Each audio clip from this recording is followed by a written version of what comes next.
I've got a genuine question. Are you buying the sudden switch from some leftist media pundits to credit Donald Trump over a few key issues? Because if you are, what Jessica Tarlov said this week on the successful Republican messaging on the illegal immigration debate is something the current administration better start listening to. But I'm still not going to let her get away with it that easily, especially in the context of what she's said these past 4 years. So listen to what Jessica said before I talk to you more about it. They had so much working against them, not only inflation, but they had the border crisis, and she never really could come up with a good explanation. No, and except I've seen for the fact, which I think is honestly very legitimate, Jessica, that there was a comprehensive immigration bill that took, 8 months for very conservative Republicans and Democrats James to hammer Langford out.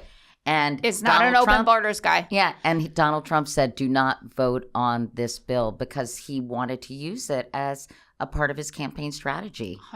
I think Donald Trump sucks. Like, I totally agree with you, but... Well, I didn't say he sucks. I just said he wouldn't let them vote on the border No, but bill. I'm saying he sucks. I believe that. I think he's manipulative. He's underhanded. He's completely self-interested. I worry he will run the country exactly in that vein. And I'm concerned about it. But on the immigration front, there was a tendency amongst Democrats, and especially Democrats who are discussing the issue, so people who do interviews or are part of the media, to minimize it over the first 2.5 years when there were a lot of people coming in here. And I thought that it was a stunt, when they started busing migrants. They go to Martha's Vineyard. Yeah.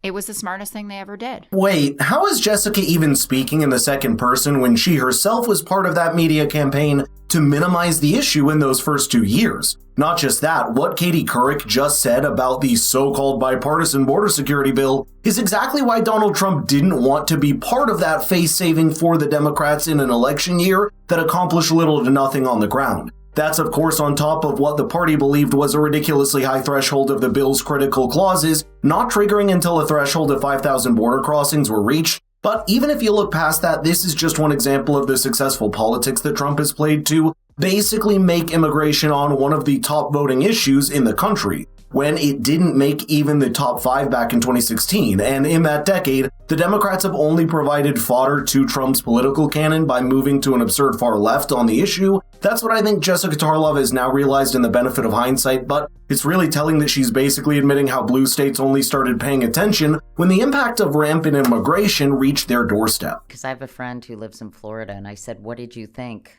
of Ron DeSantis and Greg Abbott taking some of these immigrants and moving them to northern states? And she said, I thought it was great because nobody really was paying attention before that.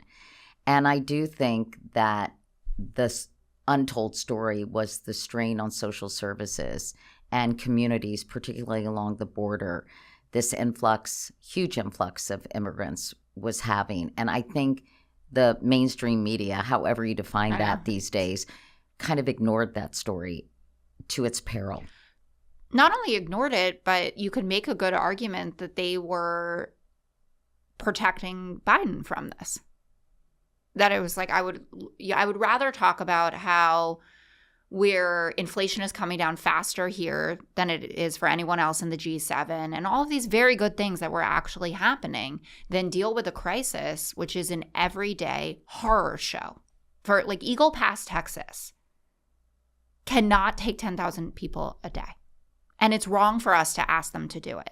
And Democrats like Mark Kelly, Henry Cuellar, screaming about it. And you know what that means? The Republicans played the populist on the issue in a tide of public opinion that the Democrats knew that they could not swim against. And I don't mean the Democrat establishment pundits or strategists. I mean the mayors and governors that knew they had actually had their seats to lose. That's why even the Democrat mayor of a blue city like New York, Eric Adams, had rung the alarm bell late last year when over 100,000 people had descended into the city in a short amount of time. He said, quote, "Let me tell you something, New Yorkers, never in my life have I had a problem that I did not see an ending to. I don't see an ending to this. This issue will destroy New York City." Now, even New York's residents seem pretty upset when news came out recently that the city was paying over $200 million in rent to a Pakistan-owned luxury hotel in New York to house illegal immigrants. The rooms in that hotel go for up to $200 per room per night, and it's become one of the most dreaded sites for the city's taxpayers and something that even people like Vivek Ramaswamy have criticized as nuts. What's even more crazy is that while most people would see this as inherently problematic on many levels, it took people like Jessica Tarlov in the media and Eric Adams in the government so long to realize until it started hurting their own image and interest. And it led to a point where some of these border state Democrats didn't want to be linked with the administration on this because they knew that it was being so poorly handled and that we didn't have a good solution. And I agree with you, that comprehensive bill, which James Lankford wrote, was one of the more, with Chris Murphy, but James Lankford is one of the more conservative people in the Senate in a genuine way. This isn't fake conservative populism. This is the real deal.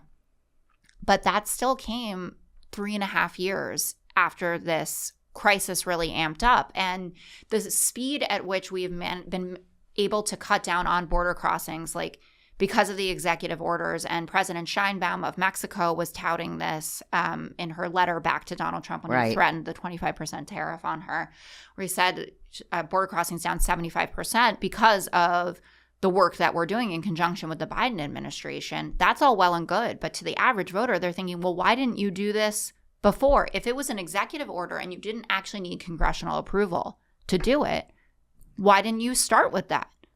Right. The second Title 42 was lifted. Right. And their answer to every question about immigration was, well, early in the administration, they had a bill and they couldn't get anyone to do anything about it. But we didn't think it was a big enough deal. Just more excuses, and the American people in this election have shown that they're done with it. Perhaps the Democratic base doesn't even have a lot to complain about because Trump's more hardline stance is just a reactionary move to a decade of sliding far left on the immigration. How did the Democrats go from the deporter-in-chief Barack Obama, who was tough on illegal crossings but soft on the path to citizenship, to whatever this is? For some statistical context, here's a Pew Research poll all the way back in 2006 that reveals how 44% of people in blue countries agreed that illegal migrants should be required to go home, and 56% said they shouldn't be able to access social services. In another poll from this year, 85% of Biden supporters said illegal immigrants should be allowed to stay in the country. So what's responsible for this massive shift? As much as Jessica Tarlov might try to sugarcoat it, she was one of the biggest names on mainstream media, always playing the antagonist to anyone that suggested the border crisis was becoming a damage to the Democrats' electoral prospects. But here's a clip of her all the way back in the first Trump administration. As Harris Faulkner always says,